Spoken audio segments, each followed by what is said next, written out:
As part of our Laravel deployment tutorial series, in this video I am going to show you how to create an AWS EC2 instance so that you can follow the same procedure that we follow with DigitalOcean, even if you don't have a DigitalOcean account, and you can follow rest of the things from the video series as it is, just like we do it in DigitalOcean. Okay, so first of all we need an EC2 instance. So let's go to EC2 from the services menu. Now we have the dashboard open. Click on the launch instance button and launch instance, and you can choose any image. We are going to choose Ubuntu 18.4, which is the latest version, and I'm choosing the T2 micro, which is on free tier. We can use that for free of course. Click on review and launch. Simple. And this is the review thing, so you can in case of any additions, that's it. The instance details are listed here. Also we have a default storage of 8 GB available. Fine. Click on the launch. Now it is asking for a key pair, so I am creating a new key pair. Type a name, so I am typing shobi key pair. Click on download key pair. Now you have a PEM file, and just keep in mind where it is downloaded, and without this file we won't be able to log into our instance at all. Now you can see that the instance is building up. You can see the IP address there, also the public IP address, public DNS, and you can see a security group is created for us by default.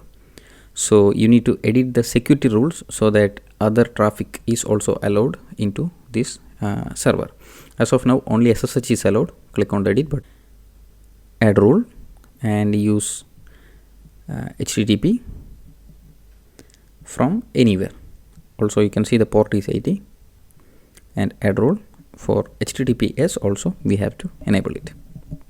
And later if you want you can disable the HTTP version if you are not allowing any HTTP traffic at all. So in the future if you want to have the MySQL port open, you can choose MySQL in the future, but as of now only HTTP and HTTPS. Now you can see all the ports available here. Let's go back to instances. Now you can see the instance is running with this IP address. Now we have to log into the server using the PEM file we have downloaded here. Now you can see that how to connect to this instance by using this key pair, just like the way we connect via SSH. Now I have moved my PEM file to a separate folder. Let's go to that folder right now. It's inside home directory, AWS SSH key, and from here you can see the file is there, the PEM file is there. Now we see the permissions. We need to change it to permission 400. So the command chmod 400 shobi key pair, whatever the file name. Now you can see the permission is changed. Let's connect to our server, ssh-i, and the PEM file. You can simply copy paste the entire line here. It's asking, yeah, put yes. Now you have successfully logged into the server. Let's do simple commands. For example, updating the repositories.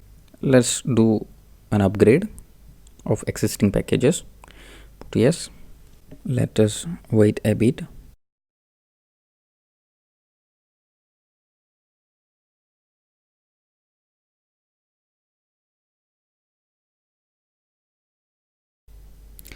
Now it's finished. Now this is it, guys. So this is how you create an EC2 instance and connect it via SSH and execute commands. So from the rest of the videos you can follow the same thing that we do in DigitalOcean.